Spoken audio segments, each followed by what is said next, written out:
నమః పార్వతీపతయే హర హర మహాదేవ్. మౌళౌ గంగా శశాంకౌ కరచరణతలే శీతలాంగా భుజంగాః వామే భాగే దయార్ద్రా హిమగిరితనయా చందనం సర్వగాత్రే ఇత్థం శీతం ప్రభూతం తవ కనకసభానాథ సోఢుం క్వశక్తిః చిత్తే నిర్వేదతప్తే యది భవతి నతే నిత్యవాసో మదీయే. శ్రీ గురుభ్యో నమః.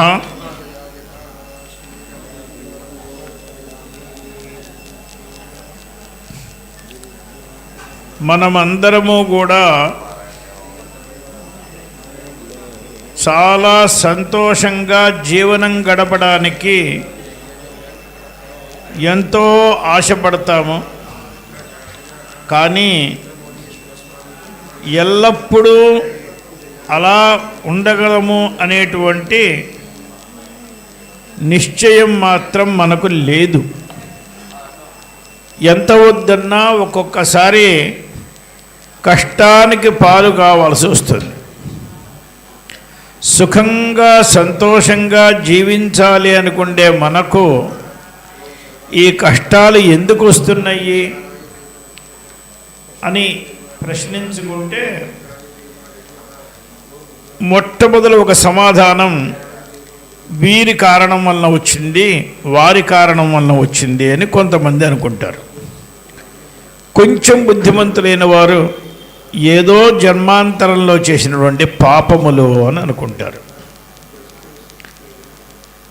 ఇంకా కొంతమంది ఇవన్నీ కాదండి, మనలో ఉన్నటువంటి శత్రువులు మనకి కష్టాన్ని కలగజేస్తున్నారు. ఆ శత్రువులు బయటకి తెలియట్లేదు, వారు లోపల ఉన్నటువంటి శత్రువులు. ఆ శత్రువులకి అంతఃశత్రువులు అని పేరు. అటువంటి అంతఃశత్రువులైన వారు మనల్ని చాలా కష్టపెడుతున్నారు.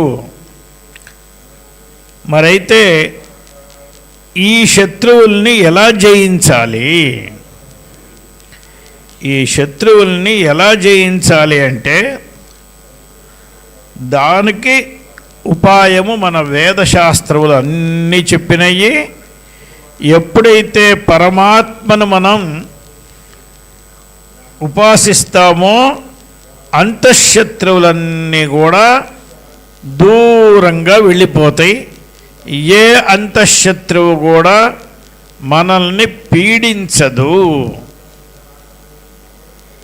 ఈ అంతఃశత్రువులు ఎంతమంది ఉన్నారంటే 6 ఉన్నారు. వారు మనలోనే ఉంటారు, మనల్నే ఆశ్రయించి ఉంటారు, మనని విడిచిపెట్టకుండా ఉంటారు. ఒక్కొక్కసారి మనకి మేలు చేసేవారిలాగా కనిపిస్తూ ఉంటారు. కానీ నిజానికి వారు మనల్ని మెల్లమెల్లగా కుమ్మరి పొడుగులాగా తొలిచి మన్ని చెదపురుగు పట్టినటువంటి చెట్టు ఎలాగైతే సమూలం నాశనమైపోతుందో అదే రీతిగా మనకి చెదల్లాగా పట్టి ఉంటారు. వాళ్ళు మన్ని సర్వనాశనం అయ్యేదాకా విడిచిపెట్టరు. దానిలో మొట్టమొదటి శత్రువుకి పేరు ఆశ అని పేరు. ఆ ఆశకే పేరు కామం అని కూడా అంటారు. ఆశ అనేది తనకి ఉన్న దాంట్లో సర్దుకునేటువంటి ఆశ అయితే ఏమీ కష్టం ఉండదు. కానీ ఆశ అనేది అలా ఉండదు. తాను చూచింది, తాను విన్నది తనకి కావాలి అనుకుంటాడు. తాను ఎన్నెన్ని ఎక్కడెక్కడైతే చూచాడో తాను ఏ ఏ విషయాలు విన్నాడో అవన్నీ తనకు కావాలి అని అనుకుంటాడు. అది సాధ్యం కావు. ఎప్పుడైతే ఈ ఆశ అనేటువంటి శత్రువు మన దగ్గరికి వచ్చి మనకు మనస్సులో ఆశలను రేకెత్తించి నీవు దీన్ని కోరుకో, దాన్ని కోరుకో, దీన్ని కోరుకో అని చెప్పి అది కోరుకున్న తర్వాత రాకపోతే వీళ్ళ దగ్గరికి వెళ్ళు, వాళ్ళ దగ్గరికి వెళ్ళు, వీళ్ళతో మాట్లాడు, వాళ్ళతో మాట్లాడు అని చెప్పి ఎంతోమందితో మాట్లాడిన తర్వాత, ఎంతోమందిని ఆశ్రయించిన తర్వాత కూడా ఎంతో ప్రయాసపడి భంగపడి సర్వాత్మన అది జరగకపోతే, ఒకవేళ అది జరిగినట్లుగా చివరిదాకా వచ్చి మళ్ళా చివరికి విఫలమైపోతే,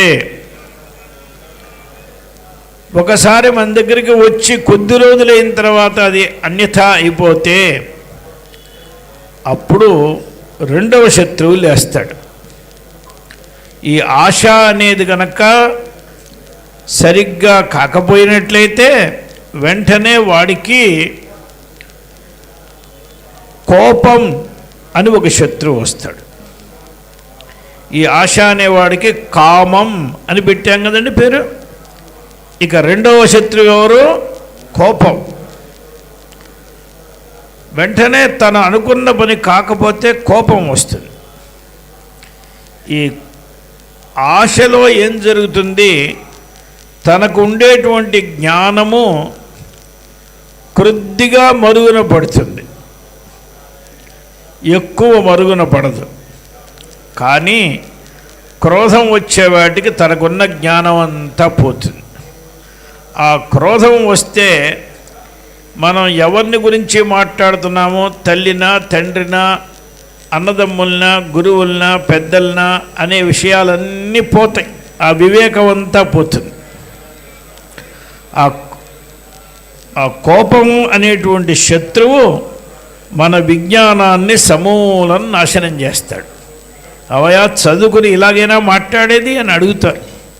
కానీ తన చదువుకున్న చదువు క్రోధం వచ్చినప్పుడు పనిచేయదు. తను చదువుకున్న చదువు ఆ కోపంలో ఏమీ పనిచేయదు.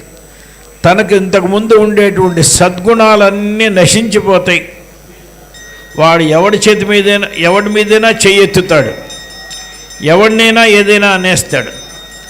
అప్పుడు చాలా కష్టమవుతుంది. ఈ క్రోధం వచ్చే వాటికి అందరూ వీడికి శత్రువులైపోతారు. ఆ క్రోధంలో అందరినీ తప్పుగా మాట్లాడేస్తాడు. మాట్లాడేస్తే మొత్తం అందరూ వీడికి శత్రువులైపోతారు. ఎవరు వీడికి మిత్రులుగా ఉండరు. మిత్రులను కూడా తప్పుగా మాట్లాడేస్తాడు. ఇక వీడికి ఎవ్వరు. ఈ కోపం అనేది ఒక అగ్ని లాంటిది. కోపానికి క్రోధాగ్ని అని చెప్తారు. అది ఒక అగ్ని లాంటిది. అగ్నికి స్వభావం ఏంటంటే తాను స్వతంత్రంగా అగ్ని ఎక్కడా ఉండలేదు. అగ్ని ఉండాలి అంటే దానికి ఏదైనా ఒక ఆశ్రయం కావాలి.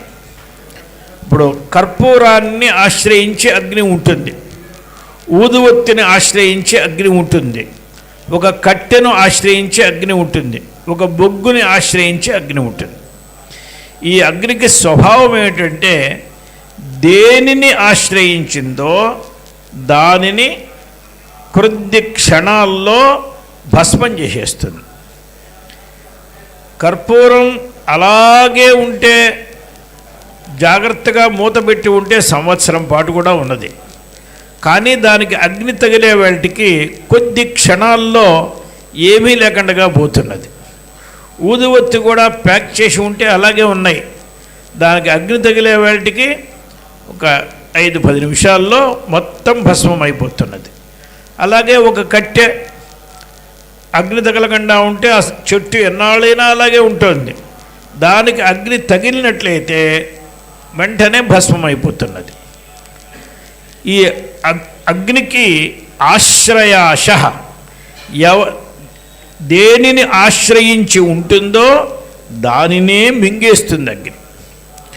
ఇప్పుడు ఎవడి మనస్సులో క్రోధం అనేది వచ్చిందో వాడినే మింగేస్తుంది. ఆ క్రోధంలో అంటాడు, నేను అందరినీ మింగేస్తారంటాడు. ఎవరిని మింగలేడు వాడినే ఆ క్రోధం మింగేస్తుంది. ఎందుకంటే క్రోధం అగ్ని. అందువల్ల ఎప్పుడైతే ఆశ అనేటువంటి శత్రువు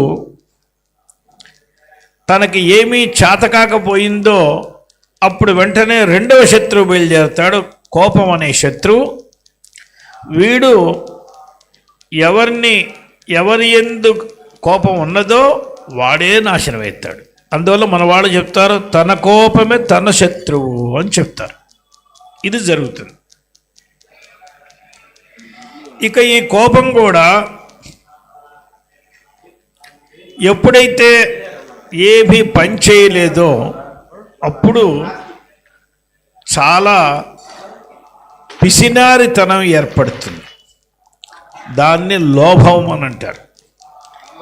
ఆ క్రోధంలో వాడికి ఏ పని కాకపోతే రేపటి నుంచి నేను దేవుణ్ణి భజించను, ఎవరిని ఇంట్లో పిలిచి భోజనాలు పెట్టను, ఏ మంచి పనులు చేయను, మంచి వాళ్ళతో మాట్లాడను, ఇటువంటి సత్కాలక్షేపం చేసేవాడు, సద్వ్యయం చేసేవాడు, సత్సంగం చేసేవాడు, సన్మిత్రులతో ఉండేవాడు, వీడు లోభి అయిపోయి వీళ్ళందరినీ వదిలేస్తాడు.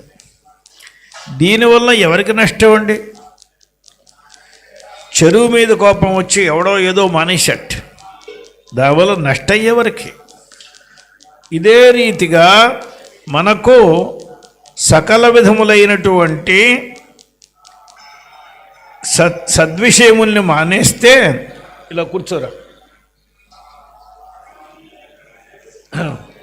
మానేస్తే మనకు వచ్చేది మనమే చెడతాము. ఇది లోభం అనుస్తుంది, పిసినారితనం అంటారు. ఇక ఈ లోభంతో కూడా ఏ పనులు జరగవు. ఇంత లోభిగా ఉన్నప్పటికీ వీడికి అన్ని కష్టాలే వస్తున్నాయి తప్ప మంచి ఏది జరగట్లేదు. అప్పుడు మళ్ళా ఇంకో శత్రువు వస్తాడు, అతనికి మోహం అని పేరు. దేన్ని చూసినా చాలా మోహం ఏర్పడుతుంది. మోహం అంటే ఏమిటి? అజ్ఞానం. ఎవరిని చూసినా తప్పుగానే అనుకుంటూ ఉన్నాం. ఎవడైనా ఒకడు చక్కగా విద్యాలయంలో చదువుకునే పిల్లవాడు ఎవడైనా ఒకడు పాస్ అయినాడు అనుకో, వీడెక్కడో కాపీ కొట్టుంటాడండి. ఇది మోహం మాట. చదువుకుని పాస్ కాకూడదు, వాడికి ఈ దృష్టే ఉండదు. ఎవడైనా ఒకడు ధనికుడైనా అనుకోండి, ఎక్కడో మోసం చేసి ఉంటాడు. ఎవడైనా దానం చేశాడు అనుకోండి, ఎక్కడో దొంగదొబ్బడి తెచ్చి ఉంటాడు. అంటే వీడికి అన్నీ తల్లకిందులుగానే తోస్తూ ఉంటాయి. ఇలా అందరినీ తప్పుగానే అనుకుండేవాడికి వీడు ఎలా బాగుపడతాడండి? మనల్ని చెడగొట్టేవాళ్ళు కాబట్టి వీళ్ళందరూ శత్రువులు. వీళ్ళకి శత్రువులను ఎందుకు పేరు పెట్టావు? ఆరుగురికి మనల్ని చెడగొడతారు. అందువల్ల ఈ మోహం అనేవాడు, ఎవరైనా ఏదైనా బాగా పాడుతున్నారనుకోండి, వాడు దాన్ని సహించలేక 10 సంవత్సరాలు నేర్చుకుంటే పాటకేం చేస్తాడు? అంటే ఎవడైనా బాగా విజయాన్ని సంపాదిస్తే ఎన్ని రోజుల నుంచి ప్రాక్టీస్ చేశాడో, అంటే ఏది చూసినా తక్కువగానే మాట్లాడ్డాం. ఇది మోహం యొక్క లక్షణం. దేనిని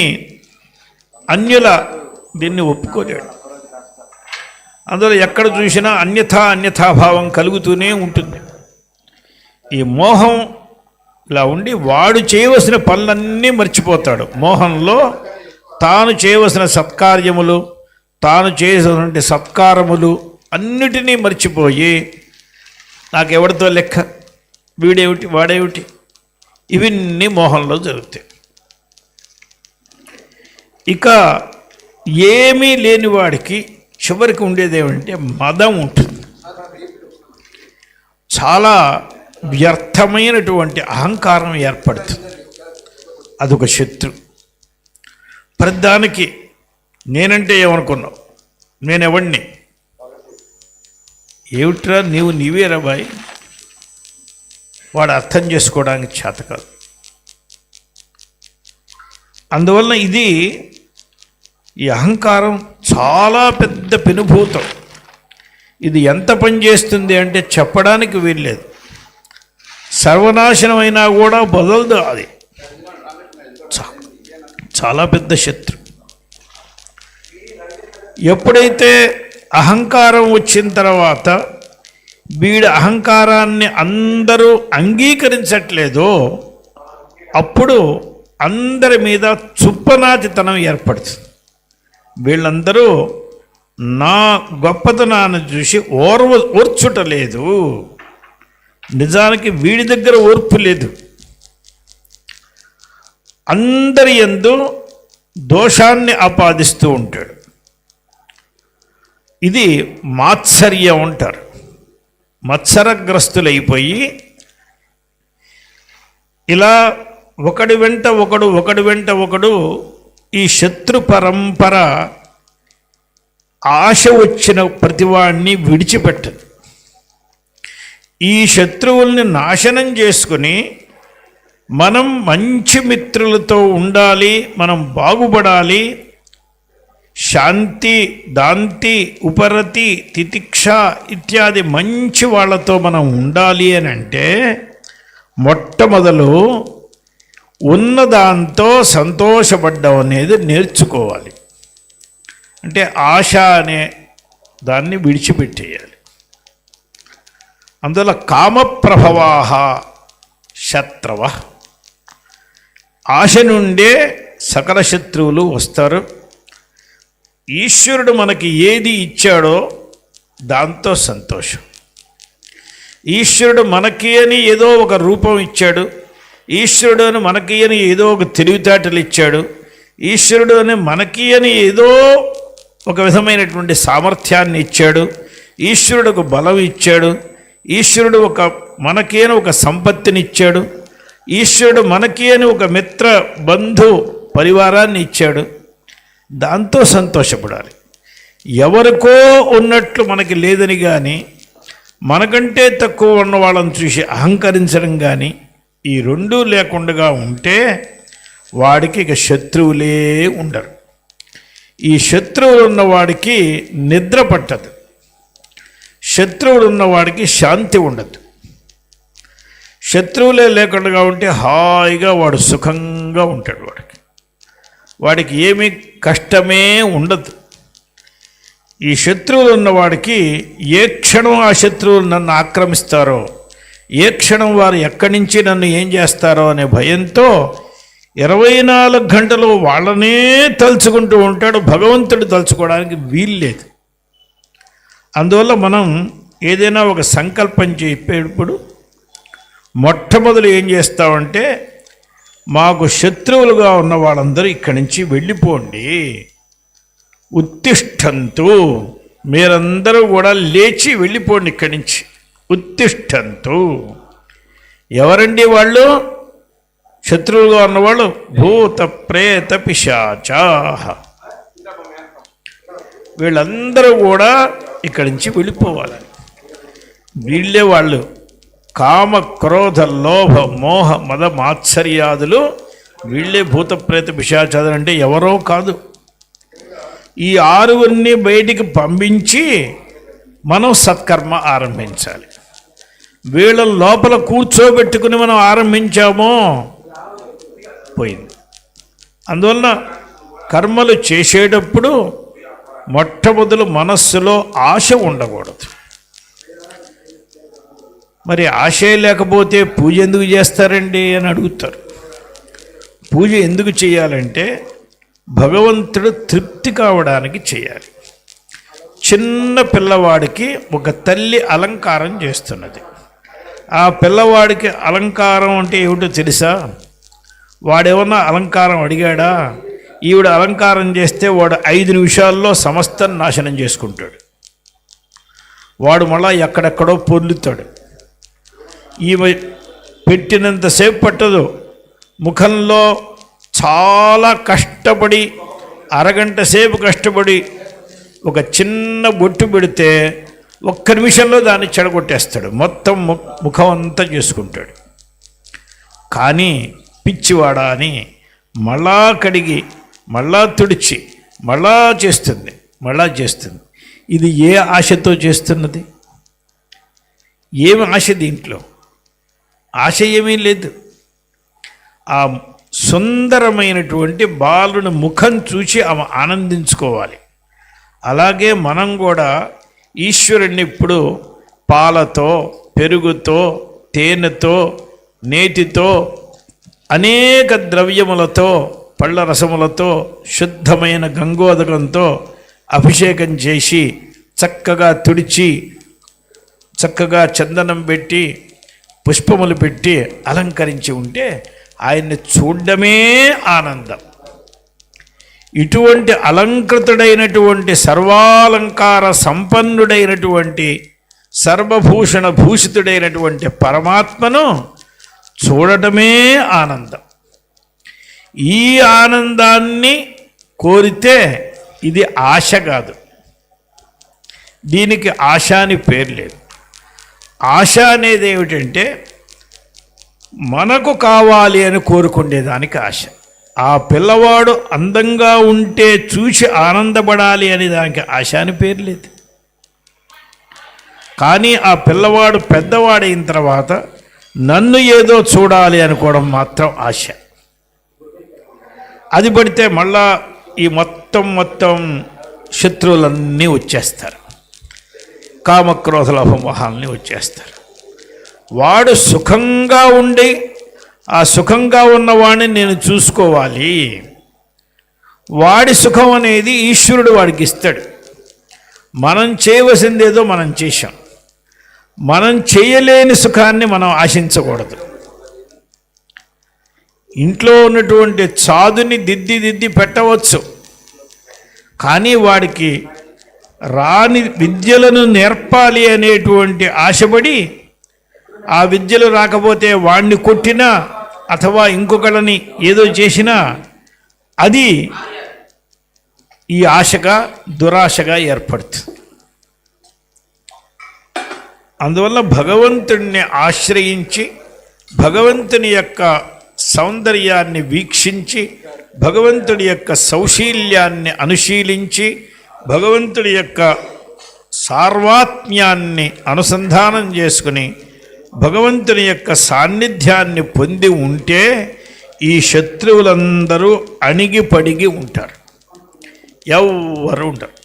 చాలా కష్టం వస్తే పెద్ద గోపురాలు ఉంటాయి, చాలా పెద్ద గోపురాలు. ఆ గోపురాన్ని అలా తల ఎత్తి దగ్గరికి వెళ్ళి చూస్తే దానిలో ఎంతమంది దేవతలు, ఎంతమందికి భగవంతుడు అనుగ్రహిస్తున్నాడు అని చూస్తే మనం ఎంత అనే విషయం మనకి తెలిసి మనలో ఉండేటువంటి శత్రువులందరూ పోతారు. అటువంటి భగవంతుడి దగ్గరికి వెళ్ళినప్పుడు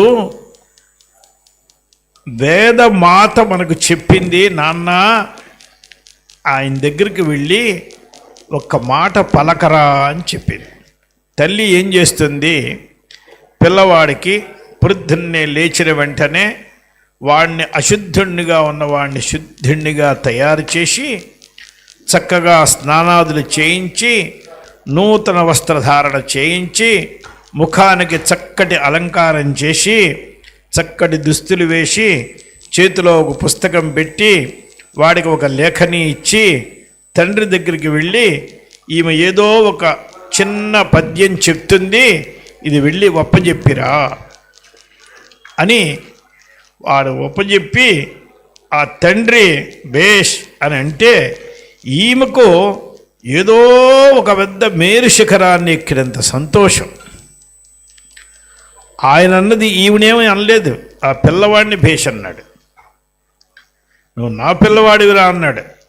అంటే ఈమెకు మహా సంతోషం. అలాగే శృతిమాత, వేదమాత, వేద జననీ అని పేరు. ఆ శృతిమాత మనందరికీ కొన్ని పద్యాలు నేర్పించింది.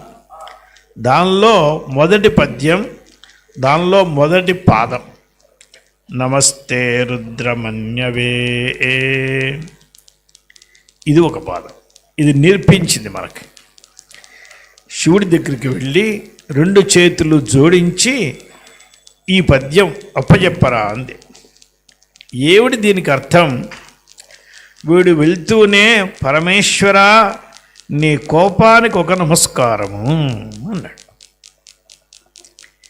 ఏమండి, మనం ఎవరి దగ్గరికైనా వెళ్తే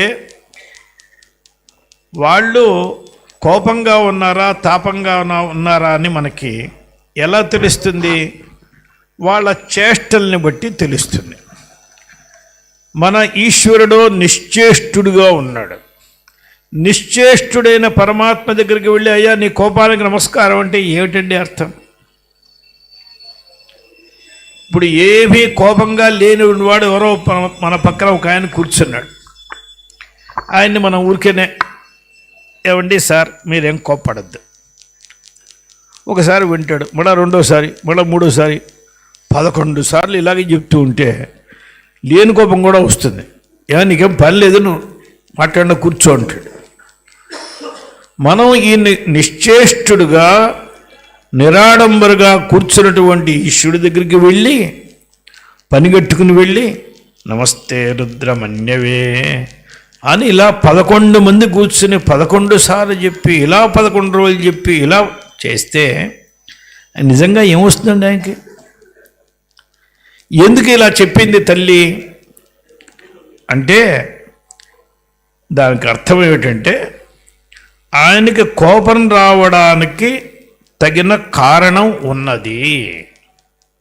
ఏమిటి ఆ కోపం రావడానికి తగిన కారణం ఏమిటి? పిల్లవాడు తండ్రి చెప్పిన పని చేయకపోతే నిశ్చయంగా కోపం వచ్చేటువంటి అవకాశం ఉంది కదండి.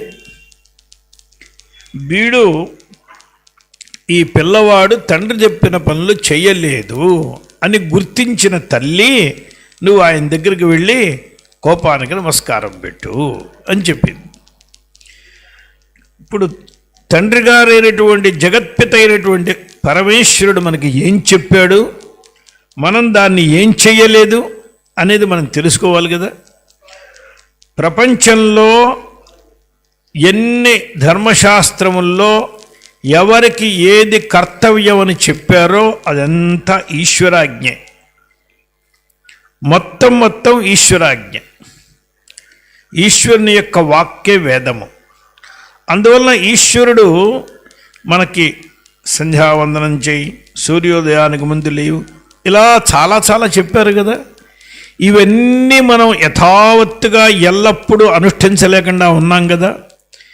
ఇలా ఇన్ని చేస్తే మరి కోపం లేకుండా ఎలా ఉంటాడండి? మన చూసి చూడంగానే పక్కపక్క నవ్వుతూ ఉంటాడా? అది సంభవం కాదు కదా. అలాగే పురుషులకైనా స్త్రీలకైనా చాలా ధర్మాలు చెప్పారు. అన్ని ధర్మముల్ని అన్ని రోజులు యథాతథంగా చెప్పినట్లుగా చేయలేకపోతున్నాం కదా. అందువల్ల ఆయనకి కోపం రావడం వాస్తవం అని గుర్తించి అయ్యా నేను చేయలేకపోయినాను, నేను అహంకారంతో అథవా అలసున్నై అజ్ఞానంతో ఏదో అనేక కారణాలతో నేను చేయలేకపోయినాను, నా మీద నువ్వు కోపగించకు, నీవు అనుగ్రహించి నాకు సద్బుద్ధిని ఇయ్యి, నా అహంకారాన్ని పోగొట్టు, నా ఆలస్యాన్ని పోగొట్టు, నీవు చెప్పినటువంటి పనులు చేసేటువంటి యోగ్యతను నీవే నాకు ఇప్పించు అని అడగమని తల్లి పంపించి నమస్తే రుద్రమన్యవే. బాగా కోపం వచ్చిన వాడు చేయి పైకి ఎత్తి పిడికిని బిగిస్తాడు. అంటే చేతిలో ఉన్న బలం కంటే చేయి ఎత్తితే బలం దాంట్లో ఎక్కువ వస్తుంది.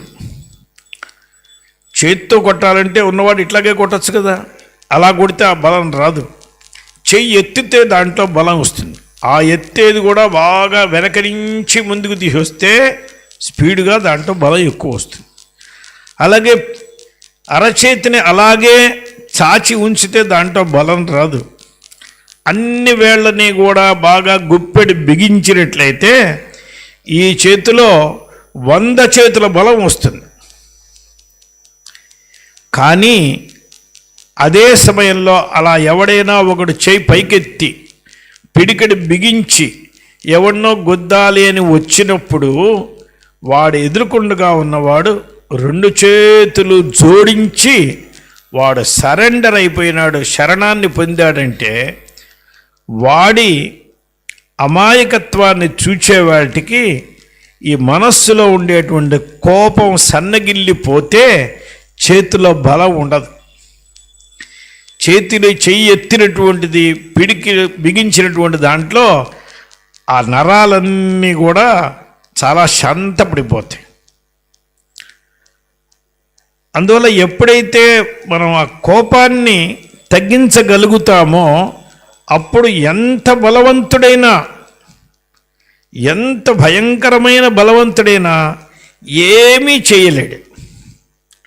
అందులో మనం భగవంతుడి దగ్గరికి వెళ్ళి 2 చేతులు జోడించి సరెండర్ అయిపోవాలి, శరణాగతిని పొందాలి.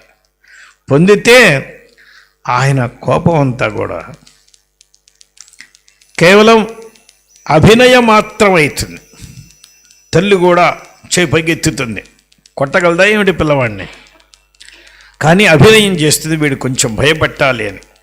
అలా కేవలం అభినయం చేస్తాడు, ఇక ఏమీ చెయ్యడు.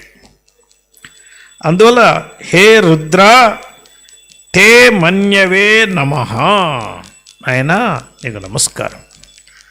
ఆయన చేతిలో ధనస్సు పట్టుకున్నాడు, మంచి బాణాన్ని పట్టుకున్నాడు. ఎవరు దుష్టులు, ఎక్కడ త్రిపురాసురులు అని చూస్తూ ఉన్నాడు. ఆ సమయంలో ఎప్పుడైతే మనస్సులో ఉండేటువంటి క్రోధం చల్లబడిపోయిందో అప్పుడు ఎక్కుపెట్టినటువంటి బాణంలో ఉండే వేగం పోతుంది. ఉతోత ఇషవే నమః, ఇషు అంటే బాణం. ఇక ఆ బాణంలో వేగం పోతే అది ఎక్కడికైనా వెళ్ళి తగిలినా కూడా ఏం దెబ్బ తగలదు. అది వేగంగా వస్తే చీల్చేస్తుంది 2 ముక్కలుగా. అది వేగం లేకుండా వస్తే ఏం కష్టమే ఉండదు. అందువల్ల ఇషువుకి ఎప్పుడైతే బాణంలో వేగం తగ్గిపోయిందో అప్పుడు ధనస్సుని పట్టుకోవడం కూడా చేయికి బరువైపోతుంది, అది మెల్లిగా జారిపోతుంది. నమస్తే అస్తు ధన్వనే, ధనస్సుకు కూడా నమస్కారం చేశాడు. ఎప్పుడు చేతిలో ఉన్న ధనస్సు చిన్న పిల్లవాడు ఏదో ఒక వస్తువుని పట్టుకుంటాడు, మనం దాన్ని తీసుకోకపోదామంటే వాడు గట్టిగా పట్టుకుని వదలడు, వాడి బలాన్ని వాడు చూపిస్తాడు. కానీ వాడికి కొద్దిసేపట్లో నిద్ర వస్తే దానంతట అదే జారిపోతుంది. అలాగే ఎప్పుడైతే కోపం ఉండదో, ఎప్పుడైతే ధనస్సులో వేగం, బాణంలో వేగం పోయిందో అప్పుడు ధనస్సు దానంతటది జారుతూ ఉన్న సమయంలో బాహుభ్యాముతతే నమః, 2 చేతులకు కూడా నమస్కారం నాయన. ఇక 2 చేతుల్ని ఎత్తి ఆశీర్వదిస్తాడు, వరాలు ఇస్తాడు, దగ్గరికి తీసుకుంటాడు. ఏవిరా భయపడ్డావా నాన్న అని వీడు భయపడ్డాడుమో అని ఆయన భయపడతాడు. అయ్యో నేను వీడిని చాలా భయపెట్టినట్టున్నాను, నేను ఇంత భయం ఇంత కోపం నాకు వచ్చి ఉండకూడదు అని నువ్వేం భయపడద్దు నాన్న. లక్ష్మీ నృసింహస్వామి హిరణ్యకశిపుణ్ణి శిక్షించడానికి ఎంతటి కోపంలో వచ్చాడు. అక్కడ ప్రక్కన ఉండేటువంటి ప్రహ్లాదుని దగ్గర కూర్చోబెట్టుకుని ఎరా నాన్న భయపడ్డావా అని ఎంత ఓదార్చాడు. నేను ఇంతటి ఉగ్ర రూపాన్ని తీసుకుని ఉండకూడదు అని ఆయనంతటా ఆయనే అనుకున్నాడు. అలా పరమాత్మ అనుకునేట్లుగా మనం సమస్త ఆశా పిశాచాలని వదిలేసి, కామభూతముల్ని వదిలేసి, అహంకారము అనేటువంటి సకల రాక్షసుల్ని కూడా వదిలేసి మనం పరమేశ్వరుడికి ఎప్పుడైతే సరెండర్ అవుతామో అప్పుడు పరమాత్మ అన్ని సంపూర్ణంగా రక్షిస్తాడు. కాబట్టి మన దగ్గర అంతఃశత్రువులైనటువంటి కామ, క్రోధ, లోభ, మోహ, మద, మాత్సర్యములు అనే వాట్లను అనుక్షణం పారగ్రోలుతూ వీళ్ళెవ్వరూ మన దగ్గరికి మన సీమలోకి రాకుండా చేసుకుంటూ మన్ని మనం రక్షించుకోవాలి అంటే కంచు కోట గోడ భగవంతుడి శరణాగతి మాత్రమే. ఈ శరణాగతికి ఈ శివరాత్రి సరైన అనువైన రోజు. భగవంతుడు చెప్పాడు పరమేశ్వరితో, ఈనాడు వచ్చిన వాళ్ళందరికీ ఒకేసారి నేను సర్వాత్మన శరణాగతి ఇచ్చేస్తాను, అందువల్ల నీవు అందరినీ తీసుకురా అంటే అమ్మవారు ఈ కాశీపురానికి సరైనటువంటి అధికారి ఎవరంటే అమ్మవారు కాశీపురాధీశ్వరి. కాశీపురాధీశ్వరికి అమ్మవారు భగవంతుడు చెప్పాడు తీసుకురా శివరాత్రి నాడు. అందువల్లనే ఇవాటి రోజున లక్షల కోట్ల జనం వచ్చి శివుణ్ణి పొందుతున్నారు. కానీ దీనిలో సరైన శరణాగతి చేసేవాళ్ళు, సరిగ్గా సరెండర్ అయ్యేవాళ్ళు ఎవరు?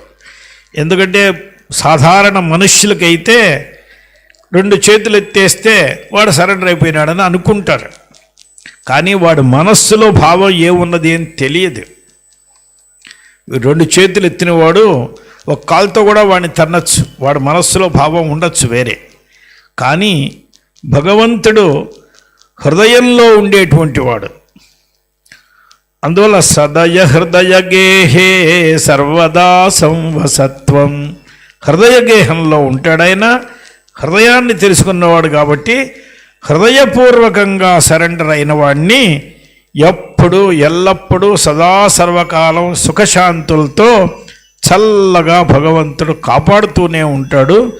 అతః మనందరం ఈనాడు శివరాత్రి రోజున అమ్మవారితో చెప్పి, అమ్మా ఆ పరమేశ్వరుడితో చెప్పి నా చేత నీవు శరణాగతి చేయించు తల్లి, నన్ను ఎల్లప్పుడూ శివుని చరణార విందముల యందు ఉండేట్లుగా నన్ను ఆశీర్వదించు తల్లి అని ఆమెను ప్రార్థిస్తూ ఈశ్వరుడి దగ్గరికి శరణాగతి చేసుకుందాం.